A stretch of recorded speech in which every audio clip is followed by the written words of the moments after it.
ধাক্কা খেল হুমায়ুন কবিরের আম জনতা উন্নয়ন পার্টি। হুমায়ুন কবির ইস্যুতে এবার আম জনতা উন্নয়ন পার্টির সঙ্গে জোট ভেঙে দিল মিম।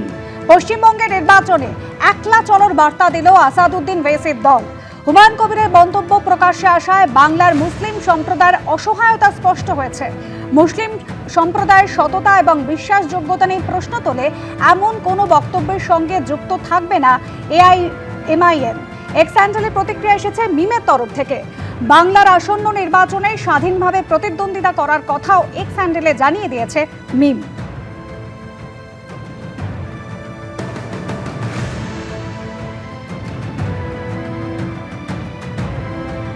আসাদুদ্দিন ওয়েসি যা ভালো মনে করেছেন সেই সিদ্ধান্তই নিয়েছেন, এ নিয়ে কোনো মন্তব্য করবেন না, এমনটাই বললেন হুমায়ুন কবির। তারা মানতে রাজি নাই, তাদের তো প্রমাণ করতে হবে যে আমি এটা কার সঙ্গে বসেছি, কার সঙ্গে করেছি।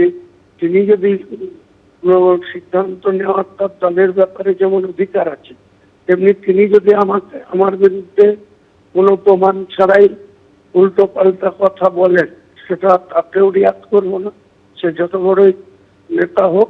কারণ ব্যক্তিগত স্তরে ওনার প্রতি আমার শ্রদ্ধা আগেও ছিল, আগেও এখনো থাকবে, ভবিষ্যতেও থাকবে।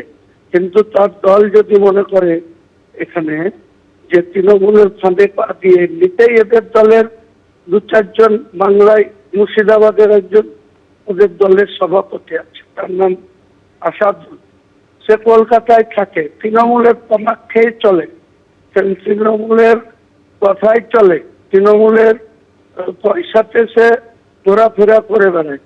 কোনো চ্যালেঞ্জ নেই, মানুষ সিদ্ধান্ত নেবে। ওটা ওয়াইসি সাহেবের কথা ওয়াইসি সাহেব বলেছেন, আমি ওয়াইসি সাহেবের কথা তো আমি খণ্ডন করতে যাব না। ওয়াইসি সাহেব যেটা ভালো মনে করেছেন বলেছেন, এবার তিনি যেটা সিদ্ধান্ত নেওয়ার তিনি নিতে পারেন। তৃণমূলের তরফে গতকাল একটি সাংবাদিক বৈঠক করে রীতিমতো একটি স্টিং ভিডিও প্রকাশ করা হয়, যেখানে বিজেপির সঙ্গে রফা হয়েছে এরকমই অভিযোগ তোলা হয়েছে। সেই স্টিং ভিডিওতে কি রয়েছে শোনা যাচ্ছে, হুমায়ুন কবির তিনি বলছেন কেন বাবরি মসজিদের নামেই এই নতুন মসজিদের নামকরণ হয়েছে, মুসলিমদের তিনি কোন চোখে দেখেন। তৃণমূলের যে প্রকাশিত স্টিং ভিডিও, কি বলেছেন হুমায়ুন কবির দেখুন।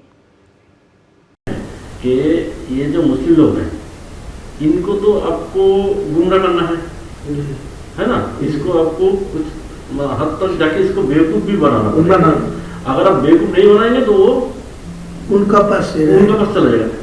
तो आज का दिन में जो मैं मुद्दा उठाया ना बाबरी मस्जिद का, वो होगा नहीं होगा बाद में सोचिए। आज के दिन में ये सारा इंडिया का मुसलमान लोग मेरा साथ होते हैं। ये मुस्लिम लोग बेसिकली ना बहुत इनोसेंट होता है, हाँ बहुत, तो इसको बेवकूफ बनाना बहुत आसान है। ये उसी सबको बोल रहे हैं। आज के दिन को 100 मुसलमान से 80 मुसलमान को मेरा खिलाफ कोई बोलेगी तो आपको तोड़ के मारने जाएगी। देख लीजिए आप परीक्षा करके, ऐसा ही हालत। आप उनके इमोशन को पकड़ लिया।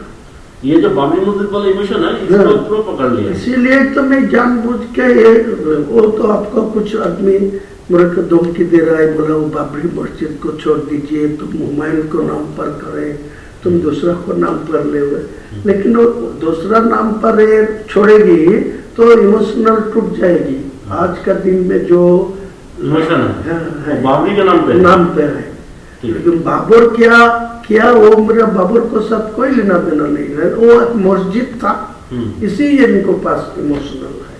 जो मस्जिद तो था अल्लाह का घर, बाबर से आपको लेना देना नहीं। जो मस्जिद तो था अल्लाह का घर, बाबर से आपको लेना देना नहीं। ওই ফ্ল্যাটেই বসেছিলাম, ওটা 19শে ডিসেম্বরেরই ফ্লাইট, কিন্তু যে কথাগুলো বলা হচ্ছে এটা এআই করে পুরোপুরি আমাকে ফাঁসানো। এসব আমাকে আমার মুখ দিয়ে এসব বলিয়ে মুসলিমদেরকে হুমায়ুন কবিরের যে ঢল নেমেছে সেটাকে না আটকাতে পেরে মুসলমানদের কাছে খারাপ করার জন্য বাবরকে আমার নাম দিয়ে বাবরের নামে বলা হচ্ছে।